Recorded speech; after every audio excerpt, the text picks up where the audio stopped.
ba ang SSS loan balance? At naisip mo na bayaran ito ng buo kasi gusto mong makapag-loan ulit agad. Pero ang tanong, kapag ba binayaran natin ang ating SSS loan balance ng buo, ay pwede na tayong makapag-loan ulit agad? Kung isa ito sa mga tanong mo, panoorin mo lang at tapusin ang video ito. At dahil isa rin ito sa mga katanungan ko, kaya naisipan kong mag-research kung ano ba ang mga kondisyon just in case na maisipan nating bayaran ng buo ang ating existing loan balance at kung pwede na agad tayo makapag-loan agad. At ito ang nakita ko. Kapag binayaran mo ang iyong natitirang balance sa SSS loan, hindi ka automatikong makakapag-loan agad. Ang iyong susunod na pag-a-apply ay depende sa kung paano mo nabayaran ang iyong nakaraang utang. Number 2, kung ang nakaraang loan mo or yung current loan mo ay walang delay or hindi ka nadidelay sa pagbabayad mo sa amortization, ito yung maaari kang mag-apply ng panibagong loan agad-agad sa kondisyon na ang bagong loan ay higit sa 2,000 pagkatapos na ibawas ang service fee at iba pang charges. Number 3, kung ang nakaraang loan mo naman ay may past due or mayroon kang nahuling bayad sa huling 3 buwan bago mo ito nabayaran ng buo, kailangan mo munang maghintay ng 3 buwan mula sa petsa ng iyong full payment bago ka makapag-apply ulit.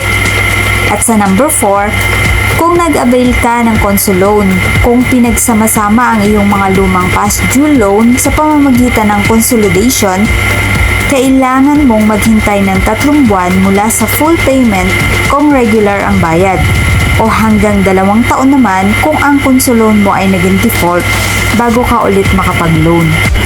At dahil ang current loan ko ay nababayaran ko ng maayos at tuloy-tuloy, ibig sabihin ay pasok ako sa number 2. Ito yung pwede akong makapag-loan agad-agad just in case nabayaran ko ang aking existing loan balance. At sa video ito ay gusto kong ipakita sa inyo kung kaano ako kabilis na nakapag-loan after kong mabayaran ng buo yung existing balance ko.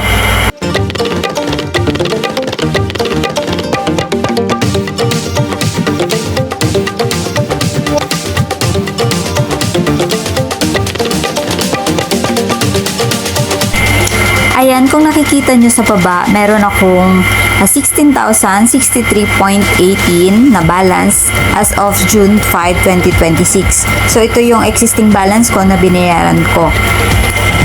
And then, ito yung proof of payment noong July 25 ko din binayaran. And then, dahil Friday nung June 5, hinintay ko na lang din yung Monday, June 7, para dun ko i-process yung loan ko. And then dito, June 7 na, kung nakikita nyo, zero balance na yung total amount obligation ko.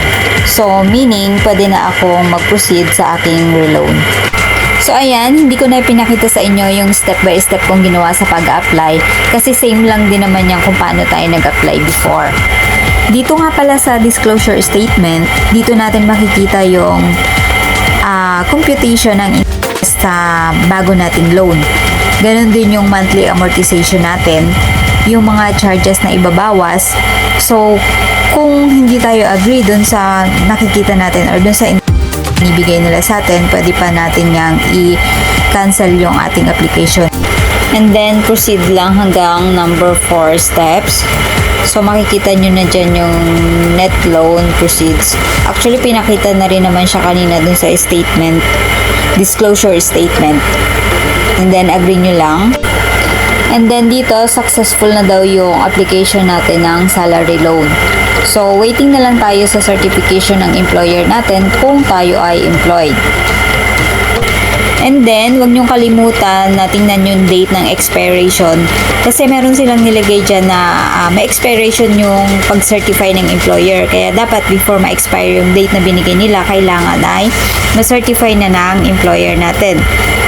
And then, once naman na ma-certified na ng ating employer yung application natin, automatic mag-i-email na ang SSS and then i-inform nila tayo na certified na.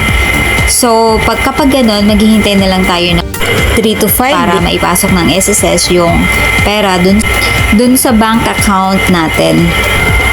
Kung nakita nyo dun sa video ko, June 8 siya na-approve ng employer ko. And then, June 11, pumasok yung pera dun sa Union Bank account ko. So, ayun, hindi ko na po mapapakita sa inyo yung screenshot kung kailan talaga dumating yung pera dun sa account ko. Kasi hindi pala pwedeng i-screenshot yung mga transactions sa Union Bank. So, ayun lang po. Again, thank you for watching and I hope na nakatulong ulit sa inyo ang video nito.